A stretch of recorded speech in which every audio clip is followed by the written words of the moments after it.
Welcome back. This is the Weekend Report. I'm Masachaba Mposwa. The Proto Rescue Team at Ekapa Mining is urgently asking for help. Crews working to retrieve the bodies of 5 miners trapped 690 meters underground say they need basic supplies, including water, food, and energy support.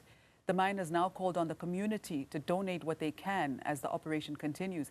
And business reporter Ntokozo Khumalo has been tracking these developments and joins us now. Ntokozo, good morning. There were hopes that at least one body would be retrieved over the weekend after thousands of cubic meters of water were pumped out and truckloads of rock cleared. Has there been any progress this morning?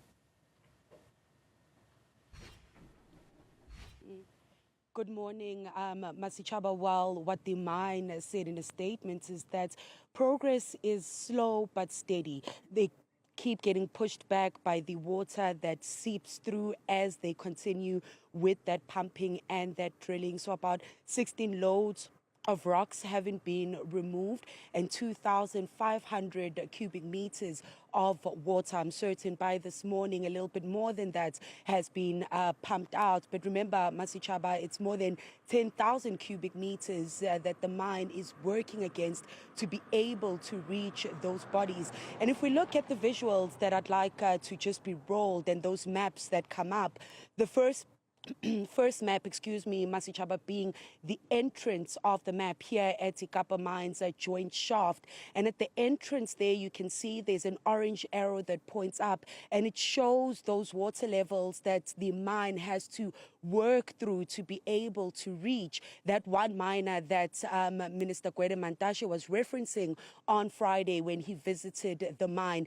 He's a little further off, apparently, because the mine was able to put in some technology after getting air into one of the tunnels last week to be able to get a sense of where those bodies are. So it seems one mine is a bit of a distance from the other 4 miners, which is why the minister said they were looking forward to then that retrieval yesterday. But of course, that hasn't happened. So a lot more work, if we look at those maps, that still has to be done to be able to then reach that one, and much more work to reach the other 4 miners. And actually, as we were crossing to Nompumelelo yesterday afternoon, Masichaba, we actually saw the rescue van leaving, and some of the former workers that were waiting outside here to hear any updates from the mine jokingly saying that they're probably going out to get some lunch.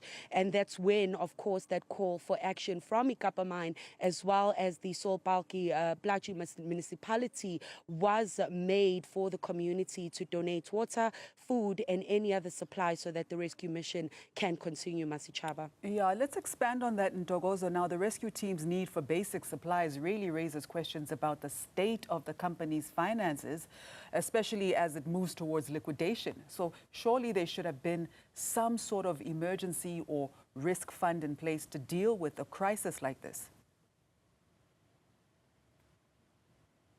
Absolutely, Masichaba. And when we first looked at the story when the miners were trapped on Tuesday, we did understand that the mine has a fund to deal with sustainability issues, safety, environmental issues, and so on. But remember, a liquidation process means that the company then no longer has control of their finances.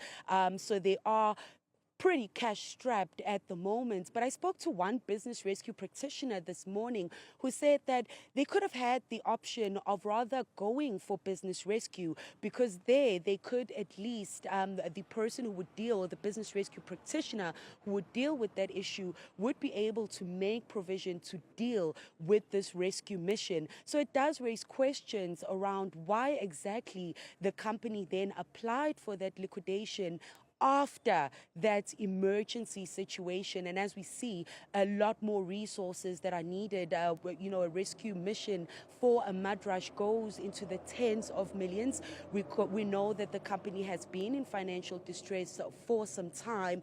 So some questions around that issue that need to be raised with also the departments and so on, that because that will impede how fast the rescue mission can go on if even the rescue team itself needs that support, Masichaba.